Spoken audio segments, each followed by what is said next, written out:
Hi everyone, my name is Emily, and if there's one thing I've learned from growing up in my family, it's that being the middle child means being invisible. It's a role I've reluctantly perfected over the years. My mom, Rachel, and my younger sister Katie have always been a dynamic duo, inseparable, like peanut butter and jelly, while my dad, Ben, the ever-neutral peacemaker, has always encouraged me to go with the flow.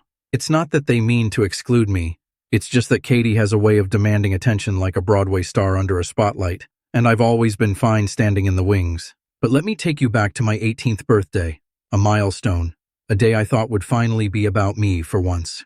Spoiler alert, it wasn't. It started out like any other Saturday morning. I was sitting in the kitchen with a bowl of cereal, scrolling through my phone, when my mom breezed in, still on the phone with Katie, who was apparently in the middle of a full-blown crisis. "She's devastated, Emily," Mom said, exhaling dramatically as she clicked the coffee machine on. "Justin broke up with her last night. She didn't sleep a wink." I blinked. "Wait, Justin? The boyfriend she's been with for like 3 months?" Mom shot me a look over the rim of her coffee cup. "Emily, show some empathy. Breakups are hard, especially for Katie." I didn't say anything, but inside, I was already bracing myself. Katie's crises were frequent and all-consuming. I've learned to ride them out like storms, messy and loud, but over before long. Except this time, the storm wasn't going to blow over quietly.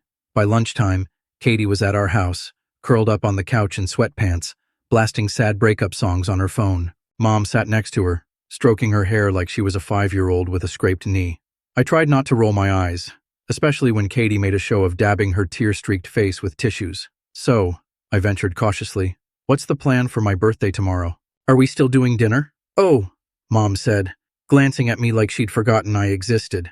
"About that, Katie and I were thinking of taking a quick trip to the mountains, just for the weekend. You understand, right? She needs a distraction right now." I froze. "Wait, what? What about my plans?"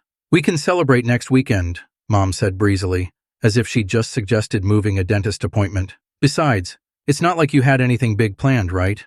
I could feel my face flush with frustration. "I was going to have dinner with my friends." "You promised to help with it. This is my birthday, Mom."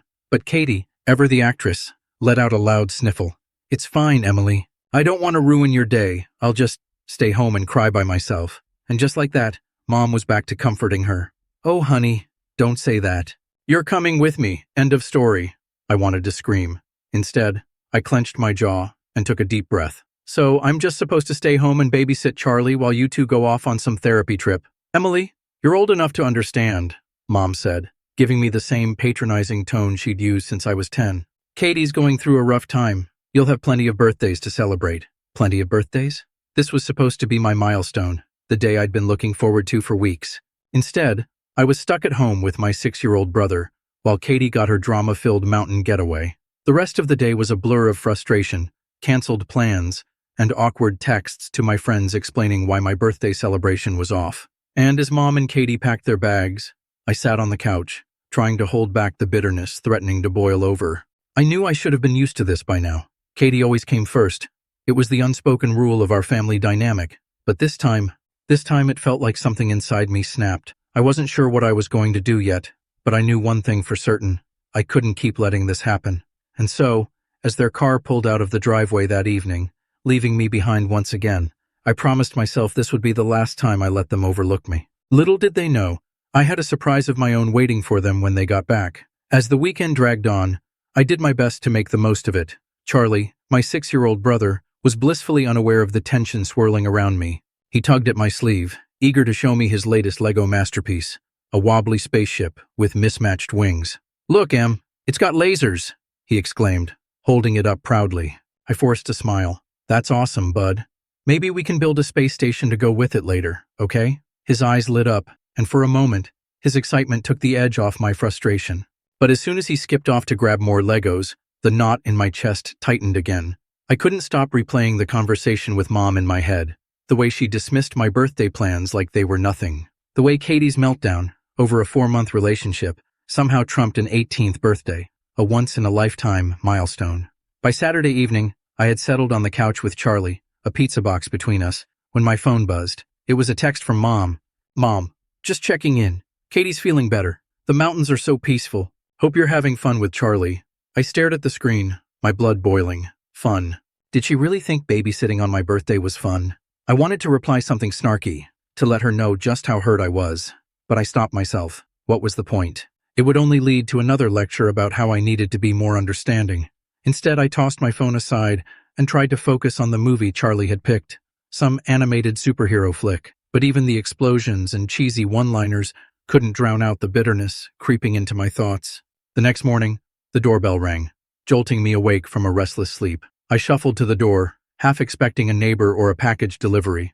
But when I opened it, I froze. Katie stood there, looking like she'd just come from a luxury spa, hair perfectly styled, shopping bags dangling from her manicured hands.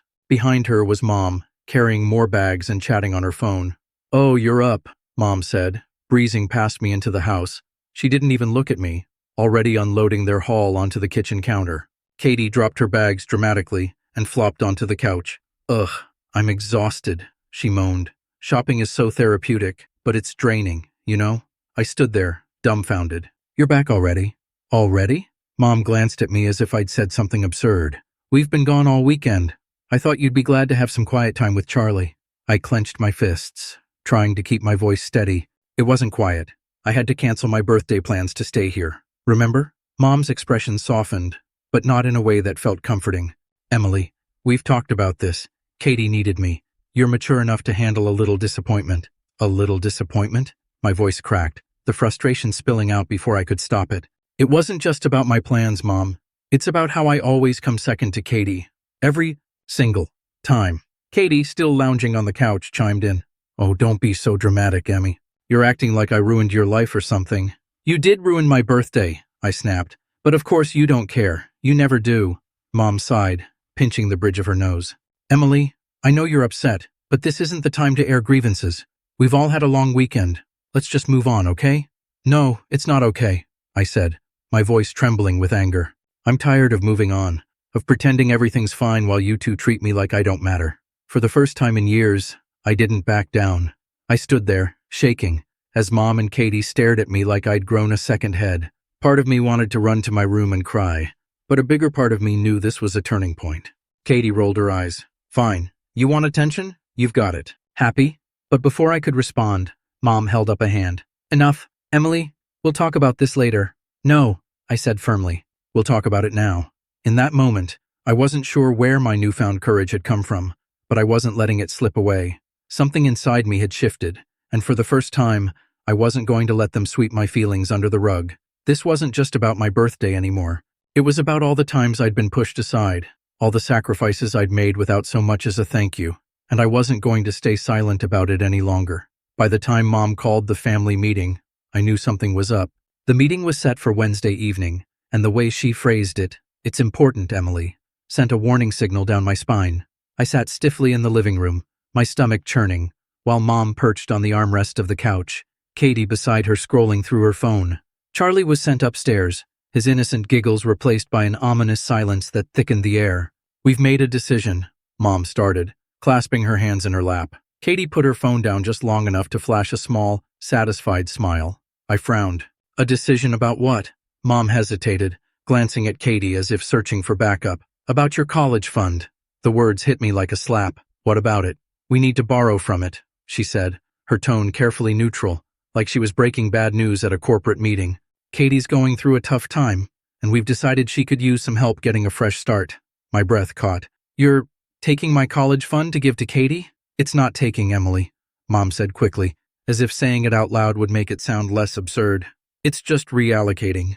You'll still have most of it. Katie's had a really rough year, and this will help her get back on her feet." Katie chimed in, her voice dripping with insincerity. "I didn't ask for this, Emmy. Mom just offered, because she knows how much I need a break. Don't make it a big deal." "A big deal?" My voice rose, shaking with fury. "That's my future you're talking about. Do you even hear yourselves? I've worked my entire life to earn a shot at something better, and you're just handing it over to Katie because she had a bad breakup?" Mom's calm demeanor cracked, her lips pressing into a thin line. "It's not just the breakup, Emily. Katie's struggling. She's family, and family helps each other." "Family?" I let out a bitter laugh. "You mean the family where Katie gets everything she wants, and I'm expected to clean up the mess?" "I'm done. You can't just take my money and expect me to be okay with it." "You're being selfish," Mom snapped, her voice cold now. This is about more than you, Emily. You need to think about what's best for the family as a whole. No, Mom. This is about you enabling Katie's selfishness while throwing me under the bus. My hands shook as I stood, glaring at both of them.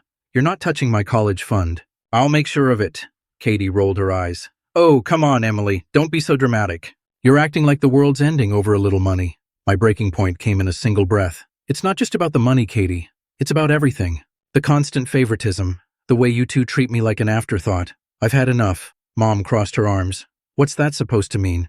It means I'm done letting you control my life, I said firmly, my voice louder than I'd ever dared before. I'm moving out, and you won't have access to my college fund or anything else of mine, ever again. Mom's face turned red. You can't just leave, Emily. Where would you even go? I'll figure it out, I shot back, grabbing my phone and keys. But I'd rather figure it out on my own than stay in this house another minute. Katie snorted. Good luck with that. You'll come crawling back when you realize you can't handle it. I turned to her, my eyes narrowing. I'd rather crawl than spend another second playing second fiddle to your endless drama. And with that, I walked out, slamming the door behind me. My heart pounded as I stepped into the night, my chest heavy with a mix of anger, heartbreak, and determination. As I walked down the driveway, my phone buzzed with a text from my Aunt Sharon. Aunt Sharon, heard what's happening. I've got a spare room if you need it. Let me know. I stopped and took a deep breath, the weight on my shoulders lifting just slightly. For the first time in years, I felt like I was finally stepping into my own life, on my terms. As I walked away from the house, my phone buzzed incessantly in my pocket. I ignored it at first, but curiosity got the better of me. Unsurprisingly, it was Mom. Mom, Emily, come back inside. We need to discuss this like adults. Mom, running away doesn't solve anything. You're being immature. Mom, if you don't come back right now, don't expect us to support you anymore. Support me. I almost laughed at the absurdity of it. What support? The scraps I'd been given after Katie's endless demands.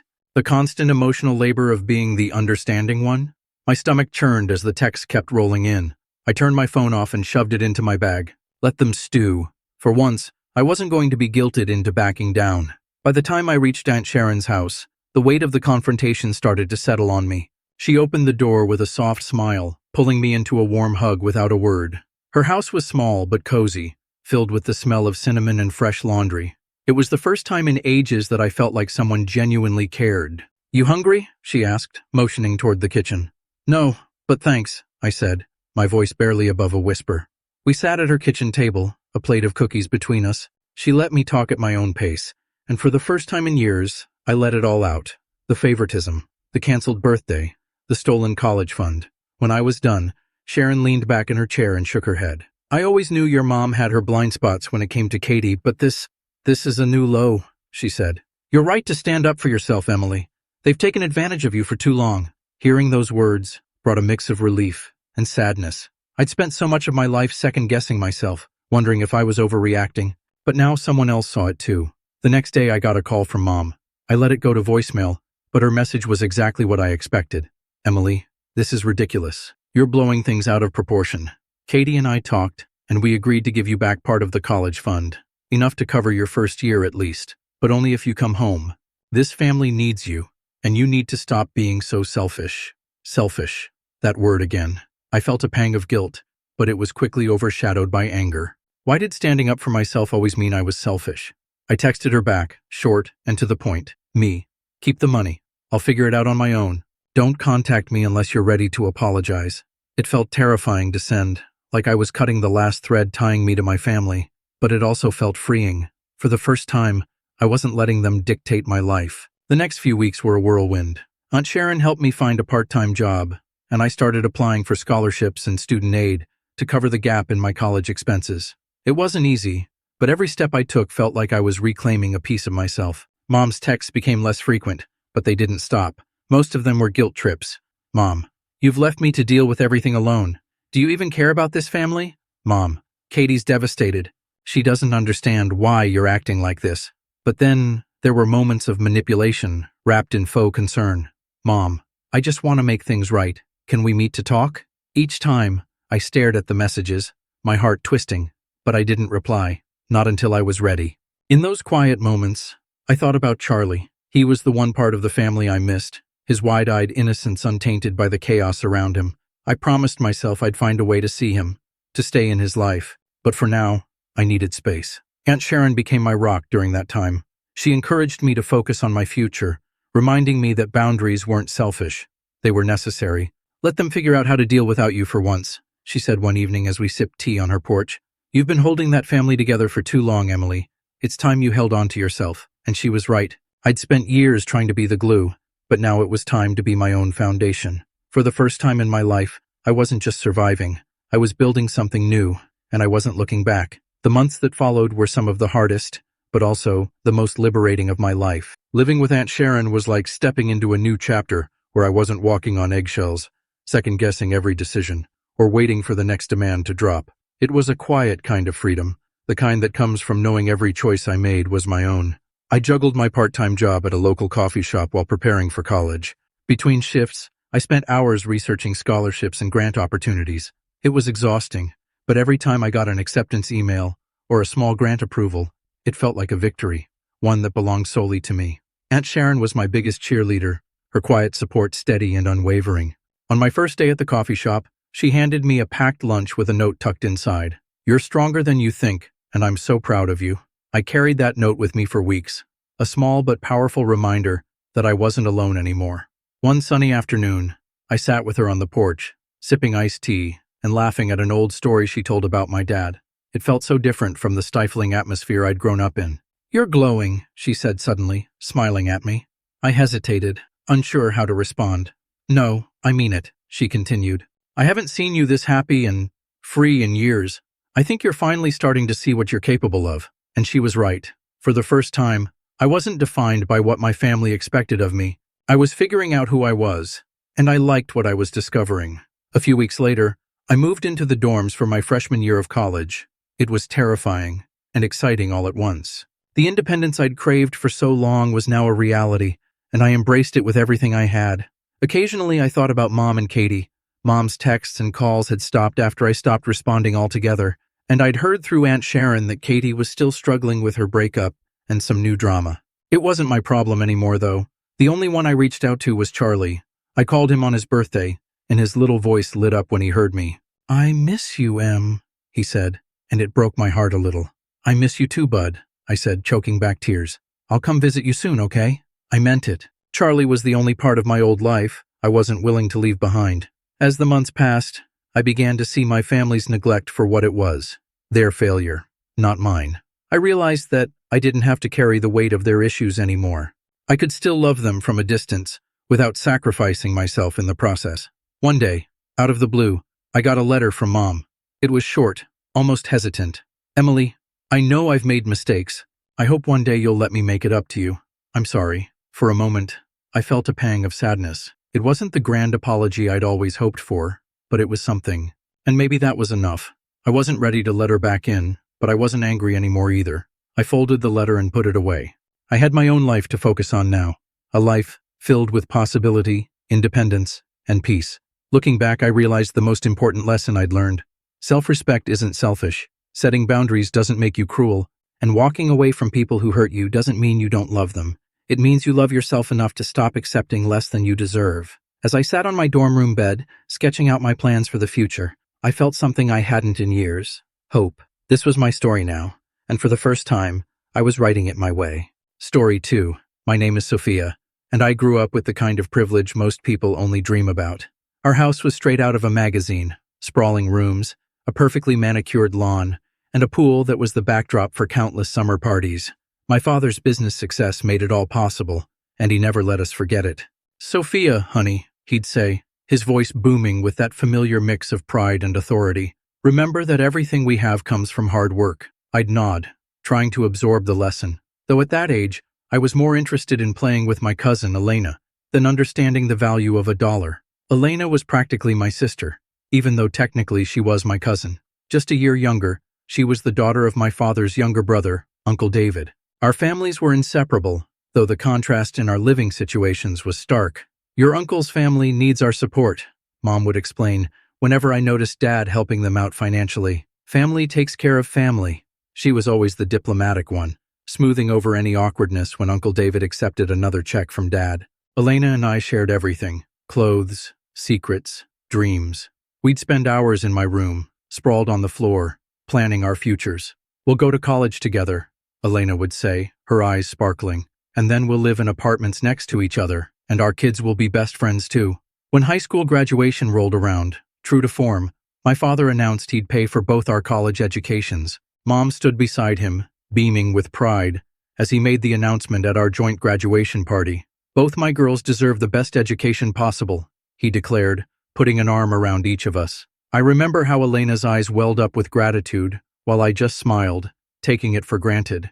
Looking back, I should have noticed the subtle differences in how we were treated, but back then, I was just happy to have my cousin/sister by my side as we packed our bags for college. We were going to take on the world together, two peas in a pod, never imagining that a wedding gift would eventually unravel everything we thought we knew about our perfect family. "This is going to be amazing," Elena squealed as we decorated our dorm rooms, conveniently located across the hall from each other. "Nothing can ever come between us, right, Sophia?" "Nothing," I promised, meaning it with all my heart. God, how naive we were. How naive I was. But that's the thing about perfect families. Sometimes, they're perfect only because we choose not to look too closely at the cracks in the foundation. College flew by in a whirlwind. Before I knew it, I was walking across the stage to receive my diploma, my family cheering from the audience. I felt on top of the world. Armed with my degree, I quickly landed a job at a marketing firm. Everything seemed to be falling into place. Well, almost everything. "Dad, I've been thinking about getting my own place," I brought up one evening over dinner. "I've been browsing apartment listings online, dreaming of having my own space. The rental market is crazy right now, and with a down payment—" He cut me off, putting down his fork. "Sophia, you're an independent woman now. You have a good job. It's time for you to earn your own living. Your mother and I gave you a great education, but now it's time for you to stand on your own 2 feet." Mom just sat there, nodding in agreement. I felt like I'd been slapped. So that's how I ended up in a tiny one-bedroom apartment, watching my savings grow at a painfully slow rate while half my paycheck went to rent. But I was determined to prove I could do it on my own. A year later, Elena graduated. We celebrated at her favorite restaurant, and that's when she dropped her bombshell. "Jason proposed," she squealed, flashing a diamond ring. "We're getting married in 4 months." 4 months flew by in a whirlwind of wedding preparations.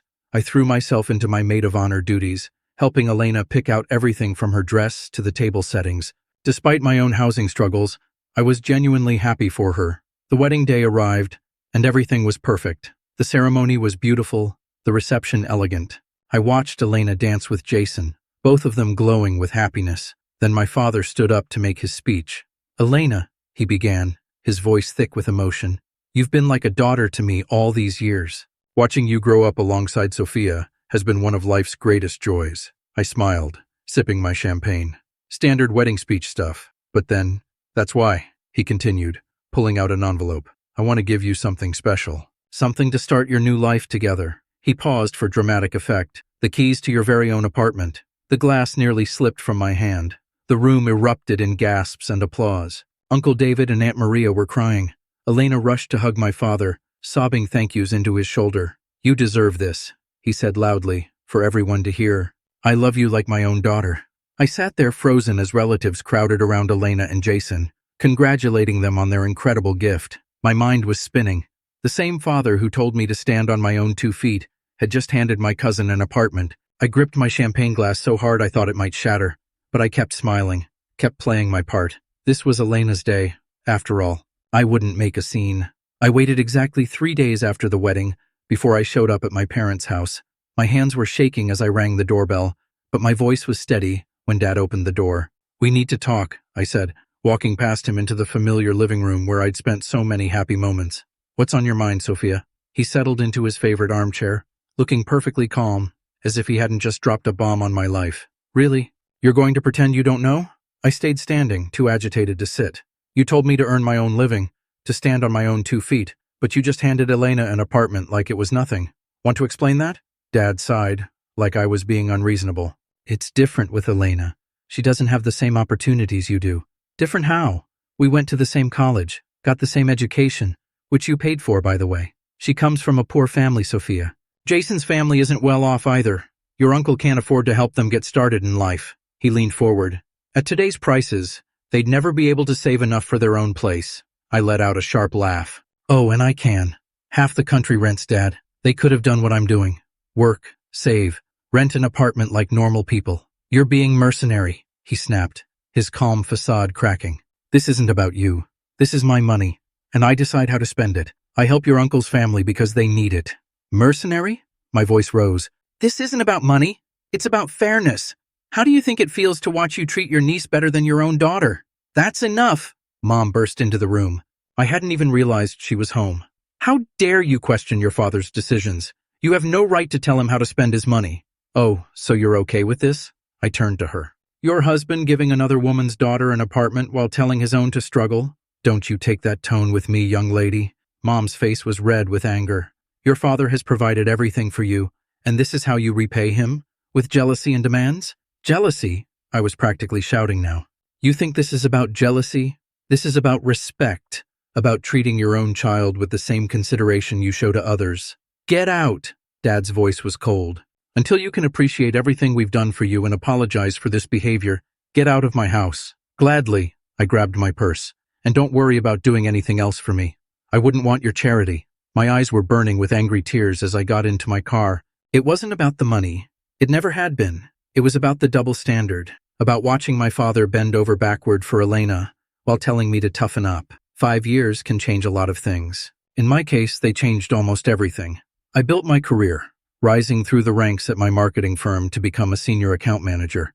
I saved money diligently, though nowhere near enough for a down payment in this insane market. And most importantly, I found Michael. He walked into my life during a client meeting. He was the creative director we were partnering with, and something just clicked. The moment he proposed, on a random Tuesday evening while we were cooking dinner together, I knew I'd finally found someone who truly put me first. The wedding planning started immediately. Our date was set for early summer, and I threw myself into it with the same determination I brought to everything else in my life. The venue was booked, the dress was chosen, and then came the hardest part, the guest list. I spent hours at my kitchen table, staring at names and relationships. It wasn't hard to decide who wouldn't be on it. I hadn't spoken to my parents or Elena in 5 years, not since Elena's nasty message on Facebook. You're just jealous because I have a husband and an apartment while you have neither. Grow up, Sophia. Maybe if you weren't so entitled, you'd have both by now. But I guess some people just can't handle seeing others succeed. Don't worry about blocking me. I'll do it myself. I blocked her after that. It was easier that way. Cleaner. I built a new life, surrounded myself with people who valued me, and tried to forget about the family that had made me feel like a second-class daughter. But word travels fast in families, even broken ones. I was sitting in my apartment, reviewing floral arrangements and debating between roses and peonies when my phone rang. Dad's name flashed on the screen. The first time in 5 years, my heart jumped into my throat, and my hands shook as I answered. Sophia, his voice sounded older, somehow, more tired. I hear congratulations are in order. Who told you? My voice came out steadier than I felt. Does it matter? Why didn't you invite me to your wedding? He paused, and I could hear the hurt in his voice. I'm your father. I should be the one walking you down the aisle. A bitter laugh escaped me before I could stop it. Really? Now you want to play the father card? Sophia.